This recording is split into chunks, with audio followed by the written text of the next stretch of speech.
Donc, mesdames, messieurs, bonjour.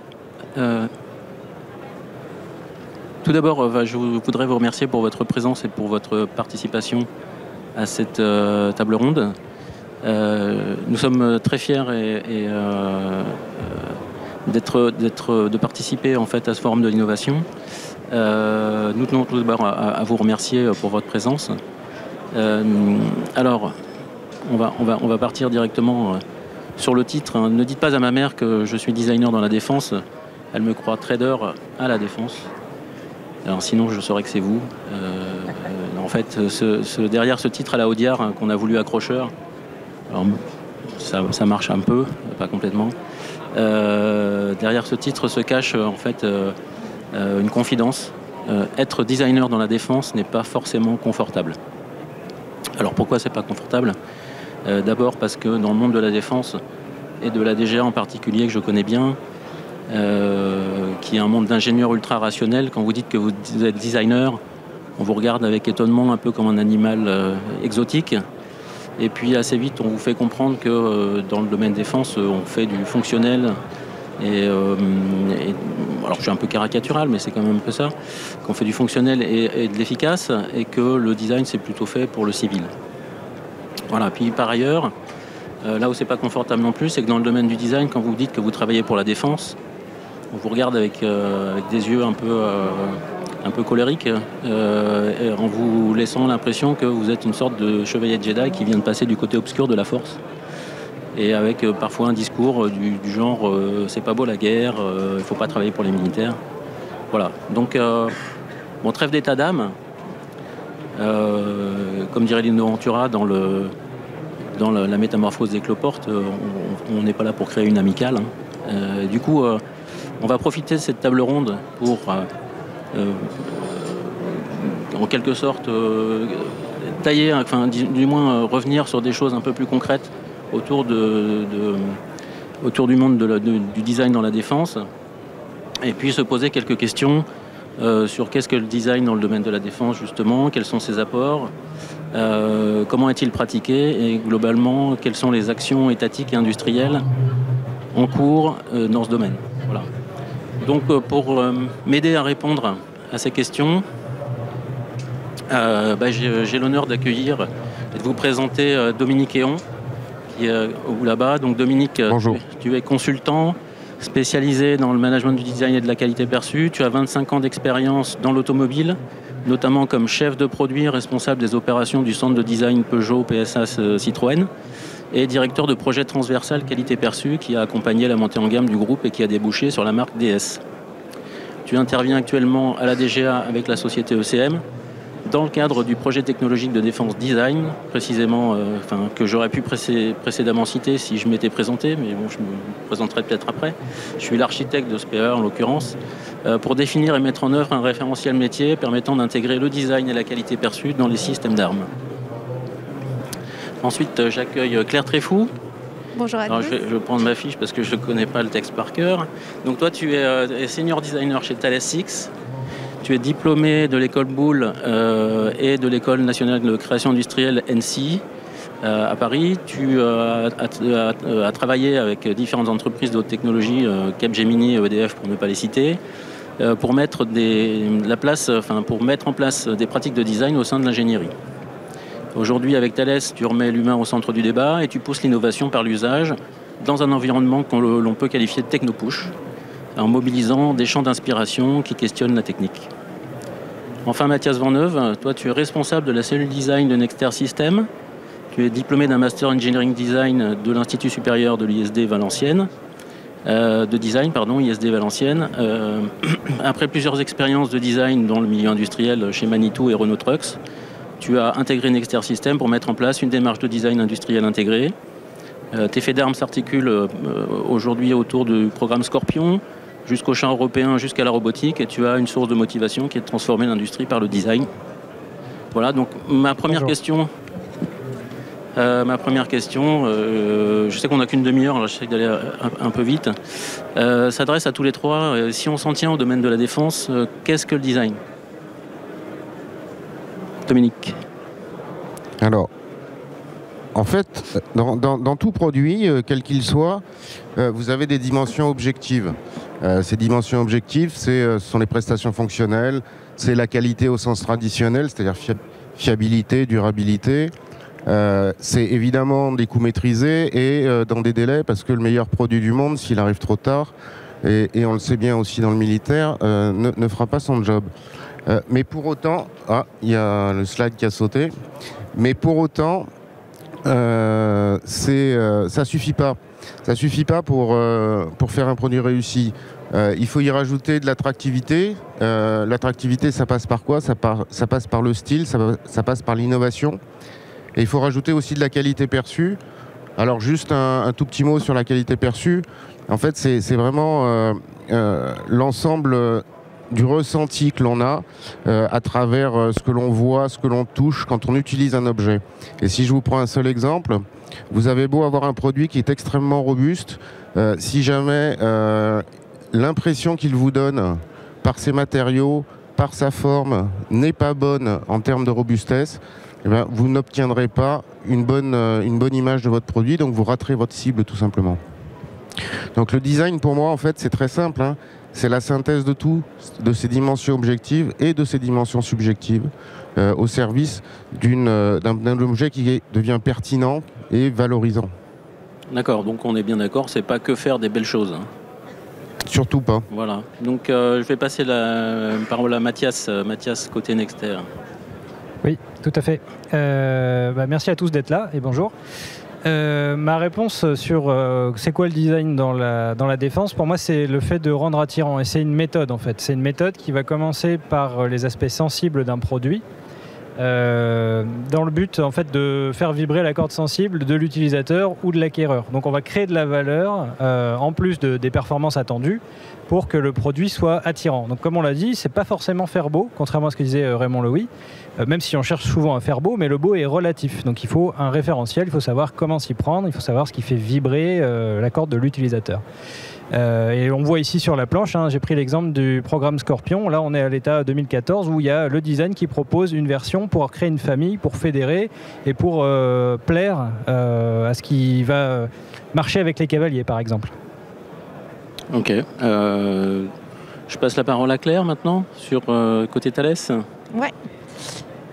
Côté Thales, comme l'a dit Mathias, en fait le but c'est de comprendre ce qui plaît à l'utilisateur. Donc pour nous, le design, il permet de le remettre au cœur du débat. Il permet d'innover, il permet de tester. En fait, le design, c'est l'art de faire des choses, de les illustrer, de donner à voir. Donc en fait, ça permet de faire converger tout le monde vers quelque chose, une vision qu'on peut avoir, une idée qu'on a dans la tête. Donc le designer, il se place à la place des mains de l'utilisateur, de nos opérationnels. Et en fait, ça permet à tout le monde de se mettre d'accord. C'est à ça que ça sert chez nous, le design. D'accord. Alors bon, c'est bien beau tout ça, je vais être un petit peu provocateur. Hein, ça permet de faire quoi le design? Et surtout, est-ce qu'on a besoin de ça dans la défense, vraiment? Je comprends pas vraiment ta question en fait, et en plus il faut changer de slide. Voilà, merci. Pourquoi faire? Oui, le design, pourquoi faire et pourquoi faire dans l'armée. En fait, le design, c'est pas une option. Là, on vous a pris un exemple qui sont les transporteurs routiers, le matériel agricole. Vous voyez bien que le design, il s'est invité dans ces mondes-là. Pourquoi? Parce que en fait, un agriculteur comme un transporteur a envie d'être fier de son matériel. C'est un point qui est fondamental et on voit très très mal pourquoi il en serait différemment pour un militaire. D'ailleurs, je ne sais pas ce que vous en pensez, mais est-ce que vous trouvez tout à fait normal que les troupes achètent autant d'équipements pour remplacer leur dotation? Il y a peut-être un questionnement à se faire à ce sujet. Et pour être plus précis, je dirais que ce qu'on va chercher à faire d'abord et avant tout, c'est à attirer et fidéliser. Attirer et fidéliser, comme on l'a vu, ça passe par du style, ça passe par de l'innovation. Là, vous avez le VBL. Le VBL, il est certain qu'il a suscité des vocations. Il a même été présenté à un salon de concept car il y a quelques années. Et c'était un outil formidable pour recruter et fidéliser. En fait, le premier promoteur du design dans l'armée, à mon avis, ça devrait être les ressources humaines. N'oublions pas aussi que si vous avez un matériel dont vous êtes fier, qu'est-ce que vous allez faire? Vous allez bien l'entretenir. si vous l'entretenez bien, il sera plus durable. Donc en fait, vous faites un cercle vertueux où le design va enrichir les prestations fonctionnelles derrière. Et enfin, c'est aussi une bonne appropriation par les opérationnels. Et un matériel qui est bien approprié, c'est un matériel qui est plus efficace sur le terrain. Alors, l'autre point, c'est effectivement la transmission d'un message d'influence. Le message d'influence, c'est quelque chose qui parle aux militaires. Là, on vous a pris l'exemple de l'ADS. L'ADS, si elle n'avait pas eu cette ligne incroyable, son contenu technologique serait passé un petit peu moins, enfin, aurait été un peu moins mis en avant, puisque pour les spécialistes, la traction en haut à droite, dans sa version hydraulique, avait déjà une bonne partie des avancées technologiques de l'ADS. Mais elle n'a pas du tout la même aura. Pourquoi ? Parce que le message, il est passé par l'ADS de manière incroyable. Et ça, c'est un point vraiment important. Et qui dit message d'influence, dit qu'à mon avis, le second promoteur du design dans la défense, ça devrait être l'état-major. Enfin, je dirais que si on cherche à créer une identité armée française, ça passera forcément par du style. C'est un souhait des opérationnels, hein, quand on fait nos ateliers de design en ce moment avec Jean-François, c'est un sujet qui revient souvent. Également, il est évident qu'il y a un style fort, mais ça Mathias va en reparler tout de suite avec le César, ça favorise l'export.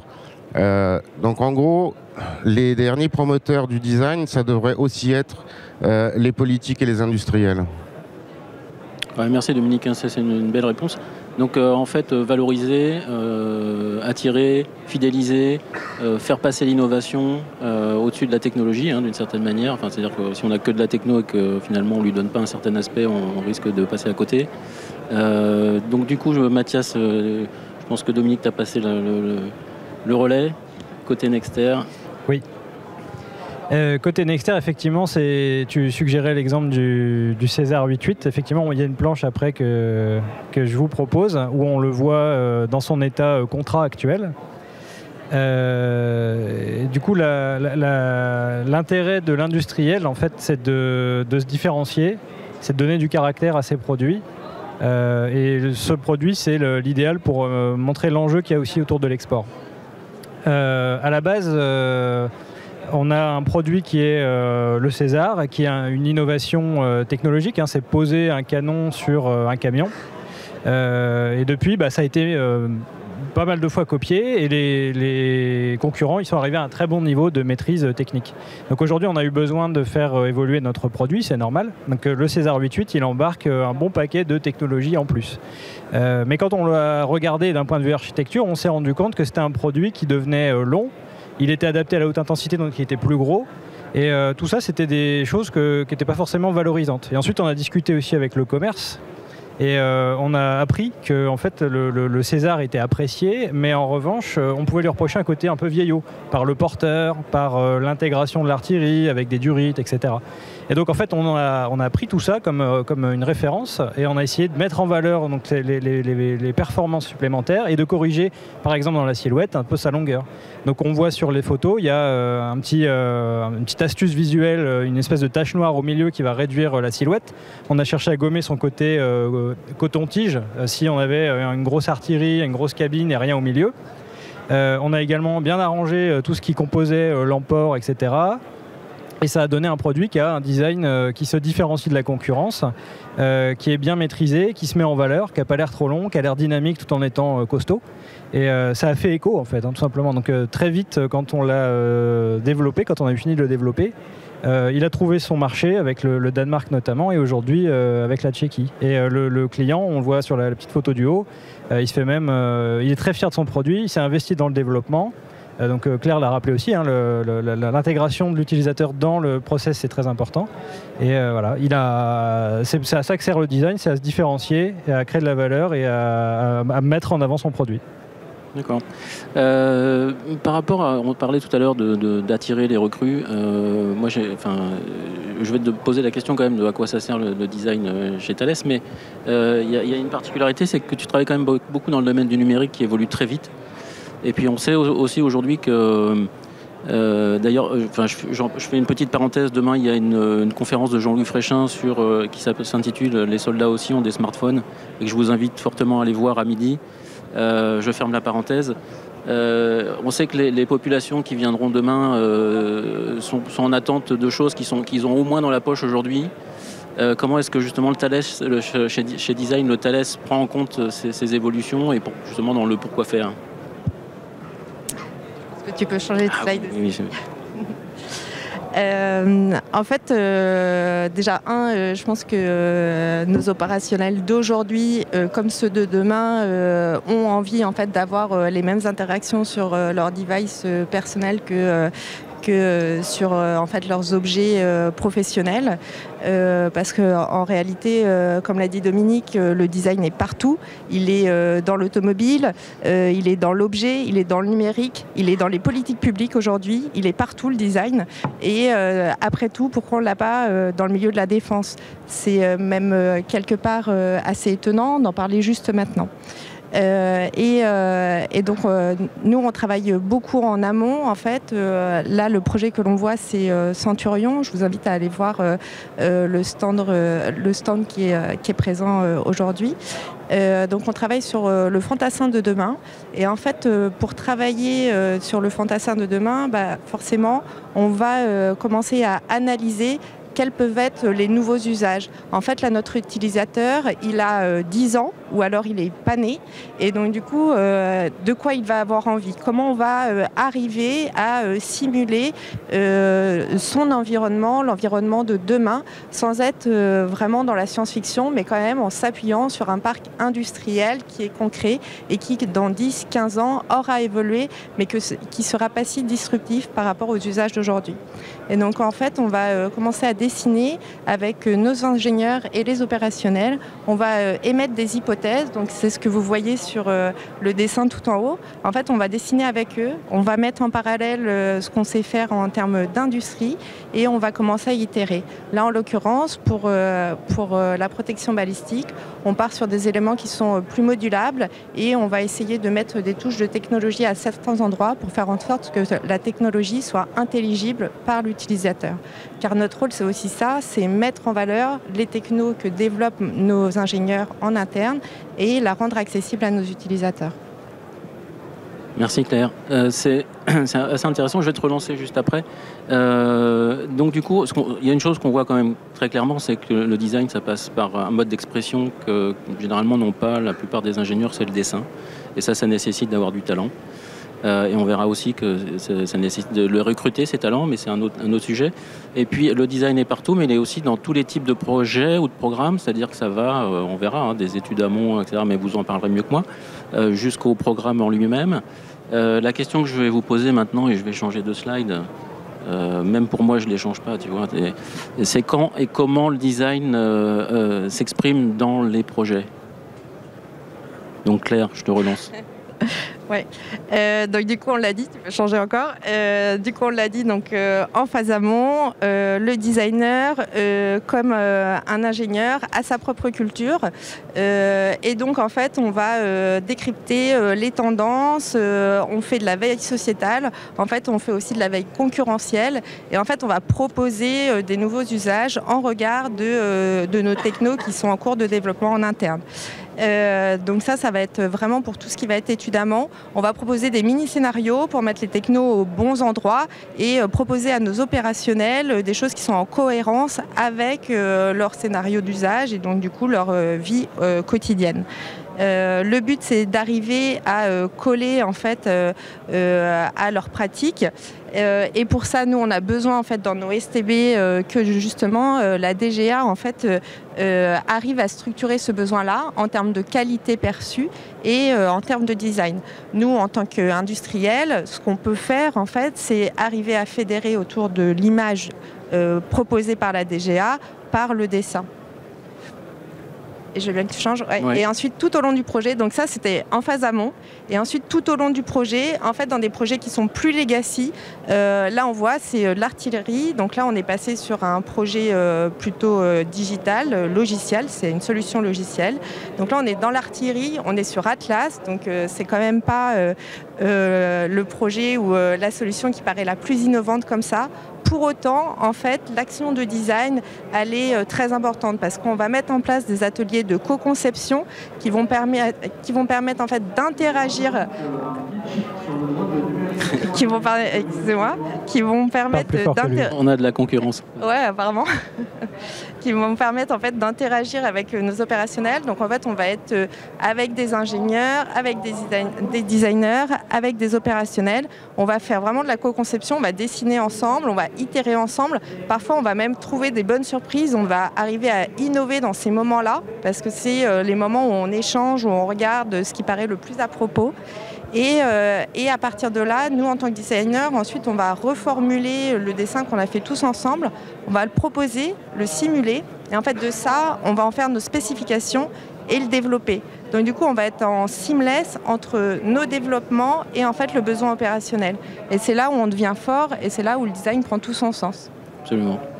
Alors moi, je vais relancer Dominique aussi sur une autre question parce qu'on voit qu'on s'inscrit là dans un processus qui est quand même assez rodé à travers les projets, les programmes, dans une logique de développement, mais on peut aussi suivre ses propres voies dans le design. Quand on pense design automobile, on pense souvent concept car, et donc on voit que le design est capable d'inventer, ou en tout cas de sortir des sentiers battus, et sans forcément s'inscrire dans une logique de projet. Est-ce que tu peux nous citer, Dominique, ou nous parler de quelques exemples qui te viendront en tête? Oui, j'ai prévu de vous en présenter deux, mais effectivement, le design dans l'automobile, c'est quelque chose d'extrêmement structuré, et je dirais que même les concept cars, c'est extrêmement structuré aussi, c'est-à-dire qu'un programme de concept car, c'est extrêmement défini, etc. C'est le contraire de ce que je viens de dire, en fait. Et pas du tout, parce que en fait, ce dont tu parlais, c'est de l'idée. Et effectivement, les idées, elles sont disruptives dans les concept cars. Inversement, la manière de le faire ne l'est pas forcément. Par contre, là, je vais vous parler de DS. Alors DS, c'est effectivement le contraire de ce que je viens de dire, c'est-à-dire que parfois on n'est pas dans la solution où le marketing donne ses idées et derrière tous les corps de métier travaillent et à la fin le marketing valide. De temps en temps, on a des surprises. Et en l'occurrence, la marque, ce qui est devenu aujourd'hui la marque DS, elle est née d'un dessin. C'était pas du tout prévu au départ. Citroën devait remplacer sa C3 et sa C2, la C2 étant le véhicule le plus bas de gamme, et avait décidé de faire deux véhicules qui étaient plus proches et assez similaires à ce que vous avez concurrent, c'est-à-dire une 3 portes directement dérivée de la 5 portes, et la 3 portes devant être moins coûteuse. Et en fait, Frédéric Soubirous, qui est tellement talentueux qu'il est aujourd'hui directeur du style Citroën, il a créé un dessin qui était celle que vous connaissez aujourd'hui, là, qui est en bas, au centre. Et ce dessin avec cet aileron de requin, on s'est dit, mais c'est incroyable, en fait, on peut faire du premium avec ça. Et il se trouve qu'en parallèle, Citroën avait une ambition et ne savait absolument pas quel produit mettre sur cette ambition, c'était de faire du premium, justement. Et donc là, d'un seul coup, on a eu un produit qui répondait à un besoin, qui n'était pas celui qu'on avait exprimé lors du programme. Évidemment, on ne pouvait pas l'appeler C2. Donc après, le marketing et le style se sont trifouillés les méninges et ont décidé de dire finalement, ça peut être une DS, ça peut être une DS3. Et ça, c'est la vraie genèse de DS. Après, on a structuré les choses, on en a fait une lignée, et après, on en a fait évidemment une marque. Mais bon, ça, c'est encore une autre histoire. Sachez simplement que le point de départ, c'est un dessin qui n'avait rien à voir avec la demande. Ok, je crois que tu as un autre exemple à nous. Oui, alors l'autre exemple, c'est complètement à l'opposé. C'est la Citroën Ami. La Citroën Ami, elle a une particularité. Alors, c'est pas une vraie voiture, c'est un quadricycle à moteur, donc ça a permis d'échapper à un certain nombre de contraintes techniques. Mais si vous regardez, sa face avant et sa face arrière sont rigoureusement identiques. Il y a juste la couleur des phares qui change. et leur intensité évidemment. Les portes avant, les portes gauche et droite sont rigoureusement identiques. C'est pour ça qu'elles s'ouvrent à l'envers l'une de l'autre. Elles sont juste retournées. Le but, c'est quoi? C'est simplement que vous n'avez qu'un seul outillage, à la fois pour les portes et un seul outillage pour la face avant, la face arrière. Donc ça, c'est un design qui plaît ou pas. En l'occurrence, il a du succès, même en Angleterre où il est vendu qu'en direction à gauche. Et ça prouve que si on fait du design, dès le départ, on peut faire du design to cost, on peut faire des choses jolies. Il y a plein de possibilités. Mais ça, une AMI, c'était impossible à faire sans designer. De la même qu'une DS3, c'était impossible à faire sans designer. Ok, donc design peut être égal aussi à cost killing, quoi. C'est pas parce qu'on fait du design qu'on fait des produits. Complètement. On peut faire des concept cars, mais on peut faire des AMI. Ok. Mathias, chez Nexter, pareil, vous suivez un processus très rationnel. Comment vous faites pour faire de l'out of the box chez vous? Eh ben, je vous propose un exemple justement. Tout ce qu'on a dit là, effectivement, c'est vrai. Le design, il doit donner la capacité à l'entreprise de rêver. Donc, ça commence par des petits gribouillis, comme vous voyez là. On se dit, tiens, ça pourrait être ça ou ça pourrait être ça. Comment aménager la zone? Qu'est-ce qui pourrait marcher? Et ça peut laisser la place à la surprise, comme tu le disais. Et c'est aussi en comprenant les métiers, en comprenant les enjeux qu'il y a derrière l'architecture, pour commencer à diverger. C'est important de l'expliquer, que c'est normal que ça ne soit pas à propos, et qu'ensuite on va reconverger, qu'on va réussir à faire quelque chose. Et on commence à reconverger en représentant des images un petit peu plus abouties, à la tablette graphique ou avec la 3D, pour donner du choix en fait. C'est ça l'intérêt du design. On n'a pas la science infuse, on n'a pas l'omniscience, on va juste étudier un contexte, donc un marché, la technique, la situation de la société, ses ambitions, sa stratégie, pour trouver des réponses qui pourraient marcher, et en étant très exacerbées. Donc là, sur le principe du César 8.8, il y en a un qui est un peu bizarre, on ne sait pas trop s'il est beau, mais il intrigue. Il y en a un qui est un peu cybernétique, il y en a un, c'est le gros dur bien renforcé, quoi. Et par le design, en fait, on va forcer les gens à se rencontrer et à se positionner. Et c'est comme ça qu'on va trouver finalement une bonne idée, quoi. Et sur la planche d'après, je vous propose l'évolution. On l'a dit tout à l'heure, il faut laisser libre cours à son imagination, il faut expliquer qu'on va pouvoir reconverger, et en fait ça passe aussi par le fait de redessiner. On voit ici sur les sujets que ça prend des idées qu'il y avait avant, mais ça devient un petit peu plus Nexter, et on vient ajouter certaines choses pour l'affiner. Donc il y a en fait encore une possibilité, il y a des milliers de possibilités, de bonnes réponses pour le faire, et c'est en discutant et en raffinant la proposition et en allant vers la technique qu'on va y arriver. Et ça va jusqu'au sujet de la 3D qui est sur le côté. Là on discute avec les blinders, avec ceux qui font comment faire. Et c'est important aussi d'aller vers ces gens-là en utilisant leur suite logicielle, en comprenant les problématiques techniques. Tout simplement parce que on va amener de l'ingéniosité et on va résoudre des problèmes. On est aussi des résolveurs de problèmes, quoi, tout simplement. C'est comme ça qu'on arrive à la fin à avoir quelque chose qui est industriel et qu'on va pouvoir produire. Le but du designer industriel, c'est avoir des bonnes idées, se staffer pour la suivre, pour faire les compromis, être là aussi quand c'est pas rigolo, voire réinventer. Parfois, on va changer de matériaux, on va faire face à des impossibilités. Et en 2 coups de cuillère à peau, il faut retrouver une bonne idée.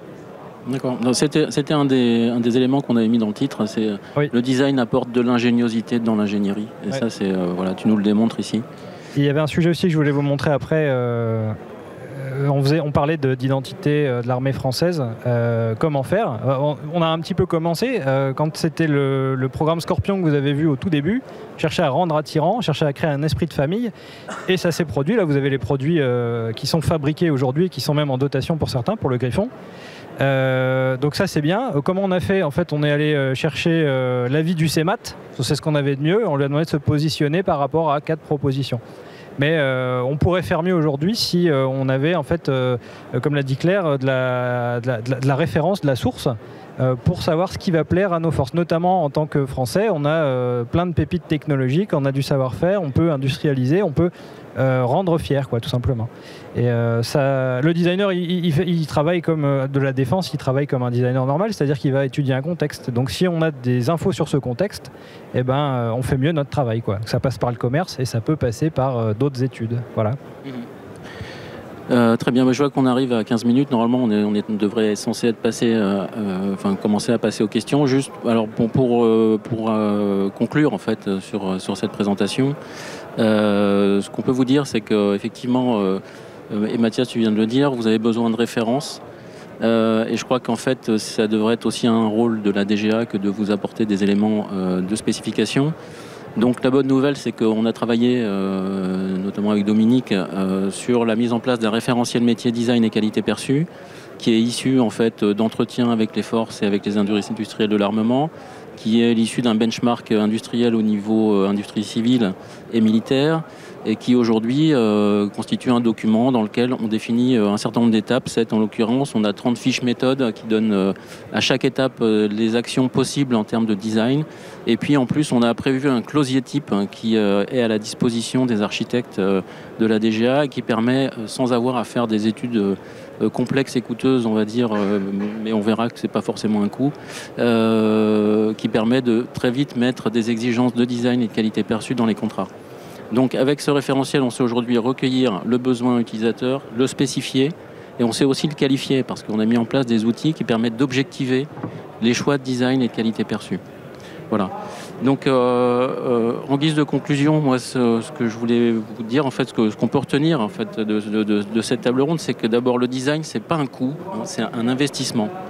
Et que en fait intégrer le design, c'est comme on l'a vu, améliorer la performance, se différencier, renforcer notre attractivité, mieux fidéliser et exporter.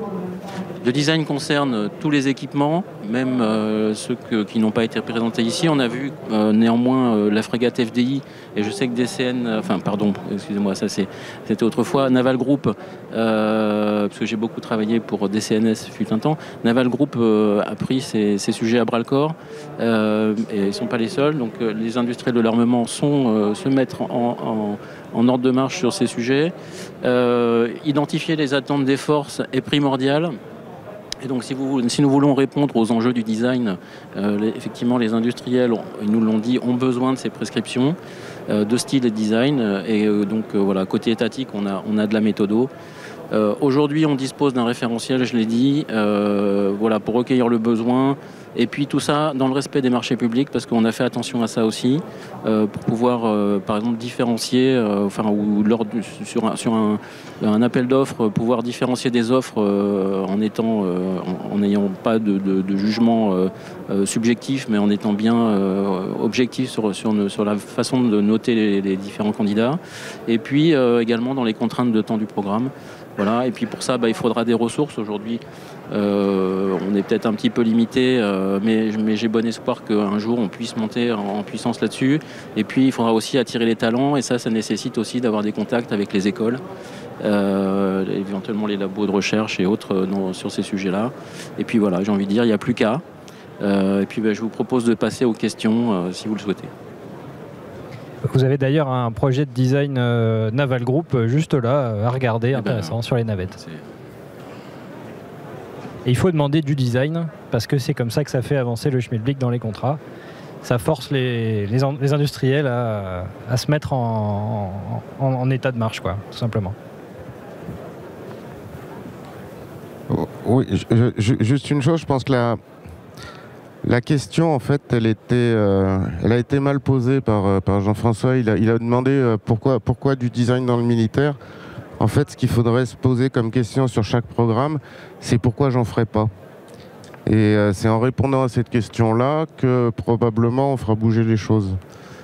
Il ne s'agit pas de justifier du design, il s'agirait plutôt de justifier de ne pas en faire.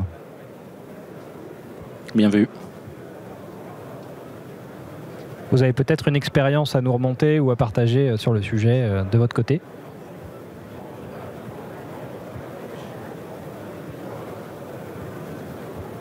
Bah oui, Alan ? Oui. Ouais. Normalement, il y a un micro qui viendra à toi.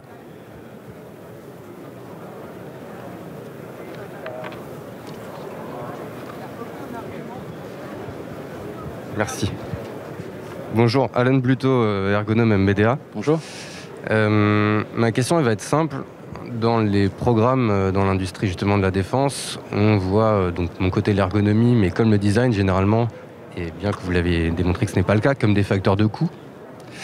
Donc il y a toute une étude qui se fait du côté ergonomie sur travailler sur le ROI, ce qu'on appelle le retour sur investissement de ces disciplines, pour créer justement un vecteur de différenciation par rapport à la concurrence, notamment une concurrence export de pays émergents qui va jouer sur les coûts alors que pour nous c'est plus compliqué. Est-ce qu'il y a des études qui ont été faites à travers le design pour démontrer économiquement justement ce ROI, ce retour sur investissement?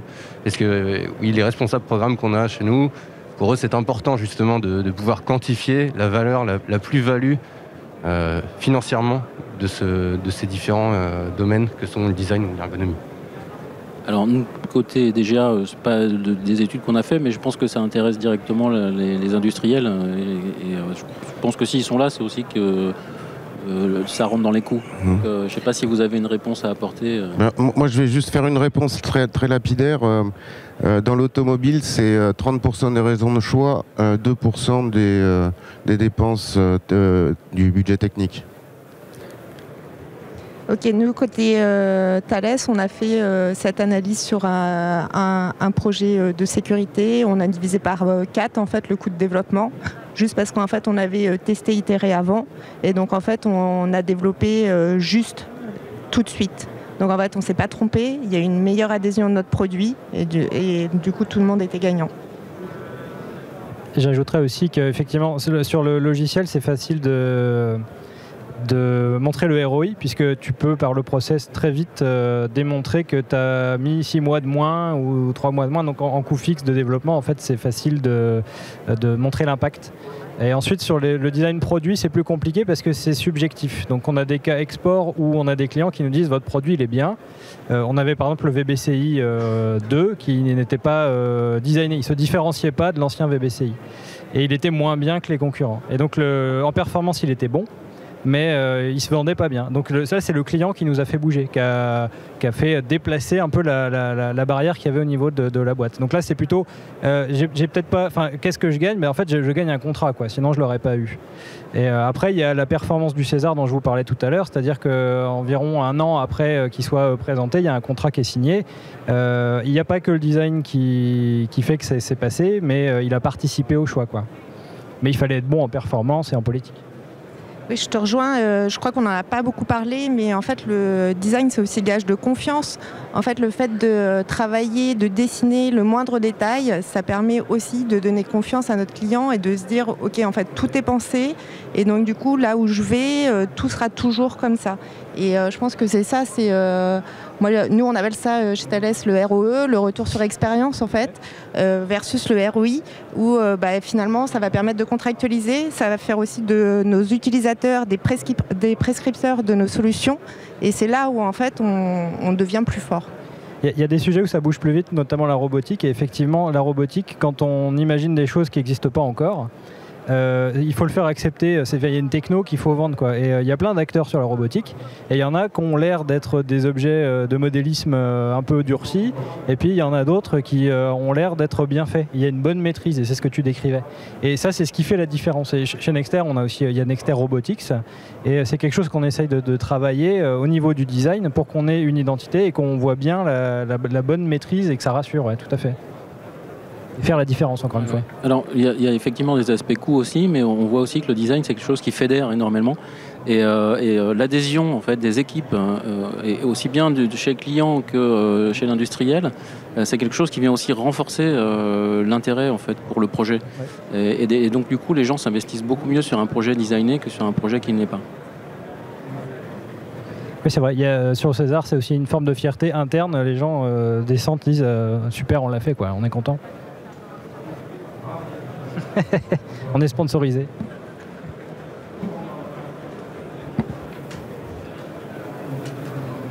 Dominique Guibourg, merci. Dominique Guibourg de MBDA. Est-ce que vous avez une analyse de ce qui se passe dans les autres pays ou est-ce que c'est une spécificité française, cette réticence au design, notamment dans la défense? Alors, moi, côté DGA, j'aime bien faire de la veille sur ce qui se fait dans les autres pays. C'est vrai que je vais prendre un cas qui est peut-être la Turquie, qui challenge énormément. Effectivement, ils sont sur des produits à bas coût, qui ne sont pas forcément sur des performances topissimes, mais en tout cas, ils font beaucoup de design Et c'est probablement ce qui leur permet aussi d'être très visibles. Donc c'est un tout en fait. Et ce côté low cost est renforcé justement par les études de design qui donnent l'impression, hein, on est sur aussi de la qualité perçue. Alors évidemment, il ne faut pas que ce soit non plus contre-productif, c'est-à-dire qu'on ne fait pas que de la qualité perçue pour avoir une coquille vide et finalement quelque chose qui ne fonctionne pas. Mais à performance relativement égale, le design vient apporter un plus. Et donc je cite, je pourrais citer des marques comme FNSS ou autres en Turquie qui sont très très très portées sur le design. Voilà. Après, il y a les Allemands avec Rheinmetall. Voilà, il y a d'autres pays. Il y a Autocar aussi. Voilà. Je dirais pas qu'il y a une réticence, puisque la preuve qu'on est là et on fait des choses et ça fait même un moment que j'en fais et ça se passe bien. Mais simplement, effectivement, il faut être suffisamment motivé pour faire face à la défiance qu'on peut encore vivre au quotidien. Et puis, le fait que les marchés export se renforcent, ça force aussi à se mettre en habit de lumière pour vendre nos produits, quoi. On arrive à faire des choses, mais c'est plus difficile de se staffer et c'est plus difficile de vulgariser, quoi, tout simplement. Mais on arrive à faire d'excellentes choses, quoi. Puis je pense qu'il y a aussi la notion de culture. En fait, le design en France est placé plutôt par les arts décoratifs. Donc on rapproche le design à la belle chaise, le beau meuble, quelque chose de beau, pas forcément quelque chose d'utile. Quand par exemple on parlait des Allemands qui sont issus du Bauhaus et qui forcément pour eux le bien, le bon et l'utile ne sont qu'une seule chose. Donc nous on va décorréler le fond, la forme, là où en fait le design va faire en sorte de parler aux deux. Donc je pense que c'est plutôt ça la différence que ça fait entre nous en France et la difficulté à positionner le design dans un milieu d'ingénierie versus à l'export. Et c'est vrai qu'au départ, il y avait la performance qui compte avant tout, quoi. Quand on était dans le militaire, quand on est dans le militaire, on voit bien quand on commence à faire l'architecture d'un produit, on se creuse la tête pour qu'il réponde bien à l'exigence de protection, pour qu'il soit pas trop lourd, pour qu'il soit équipé de tous les systèmes, qu'il chauffe pas, etc. Et donc tout le monde a l'esprit vraiment pris par tout ça. Et des méthodes. Et donc le design, dans la défense, il doit aussi se structurer pour montrer qu'il y a une méthode et pour montrer qu'on peut être compatible de ça, on peut s'immerger là-dedans et venir juste disrupter au moment où ça coûte rien, proposer des alternatives et ensuite accompagner pour aider à maturer. Et comme l'a dit Claire, ça aide aussi donc à taper plus juste du premier coup. On se trompe, mais avec un coup nul.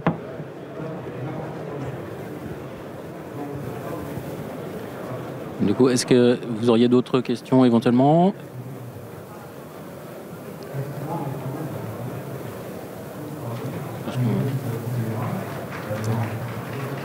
On approche.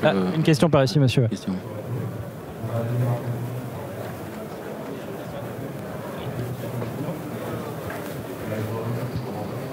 Moi, j'ai juste une petite question par rapport à tout ce qui a été dit, c'est-à-dire que parfois, vu d'un peu de l'extérieur, j'ai l'impression qu'on pourrait confondre design et ergonomie.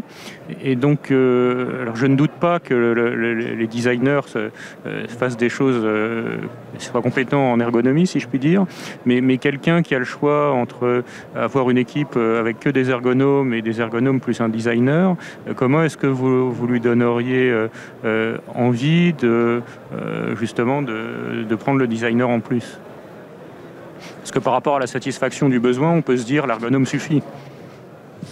Alors par rapport à la satisfaction du besoin, l'ergonome suffit, je ne suis pas sûre. En fait, le design fait le rapport avec les sens. C'est-à-dire qu'en ergonomie, on va être dans le quantifiable. Donc on va savoir dire l'angle du bras, on va savoir dire la charge cognitive que peut avoir notre opérationnel. Cependant, comment on la met en œuvre et comment on la rend à l'opérationnel, on ne saura pas le faire. Or, le designer sera là pour rendre tangible ce que ne fera pas l'ergonome, qui fera plutôt de la spécification. Donc c'est ça la différence. La différence, c'est ce qu'on a dit pendant la table ronde, c'est qu'en fait le designer, il est là pour faire, pour représenter les choses. Si on reprend Bastien Scapin par exemple les normes de guidage, ok, je sais que je dois être alerté. Comment je vais être alerté dans mon système et dans le contexte dans lequel je suis ? Je n'ai pas les clés. Et là, le designer pourra vous le rendre tangible. C'est ça la différence. Alors, en fait, ils sont tout à fait complémentaires. Ils travaillent main dans la main. Et donc, comment est-ce qu'on fait pour donner envie d'avoir un designer ? Je pense qu'il faut montrer des choses. Et on se rend vite compte qu'il y a un plus. L'ergonome viendra certainement apporter un contrôle sur ce que le designer fera. Le designer lui apportera des idées. Et puis surtout, le designer adresse un élément, enfin une partie de l'humain que l'ergonome n'adresse pas forcément, c'est la partie émotionnelle. Et donc ça, c'est le plus du designer par rapport à l'ergonome. C'est-à-dire l'ergonome, il va sur les aspects cognitifs, il va sur les aspects physiques, il va sur les aspects sécurité, maîtrise des risques pour l'homme. Mais il manque cette dimension émotionnelle et ça, c'est le design qui l'apporte véritablement. Juste peut-être qu'on ne l'a pas assez dit, mais un designer, ça ne travaille pas du tout seul. Hein. Ça travaille avec la technique, avec tout le monde, avec le marketing, avec les ergonomes, avec des sociologues, même dans l'idéal, on en rêverait. En fait, c'est vraiment la jonction de tout ça qui permet d'avoir un bon design, un design utile, un design même écologique.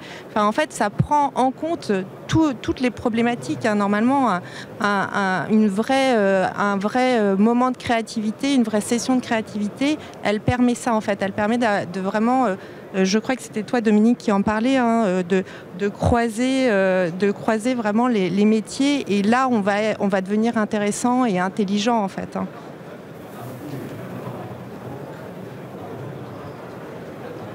Je vois qu'on est en time out. Nous, ça ne nous dérange pas de continuer. si vous avez encore des questions. Après, on va peut-être se faire chasser. Sinon, je vous propose de conclure cette table ronde. Merci à tous pour votre attention et votre participation. Et puis, j'espère qu'on se retrouvera avec grand plaisir au prochain forum de l'innovation et puis sur le terrain également. Merci à tous et à toutes. Merci. Merci.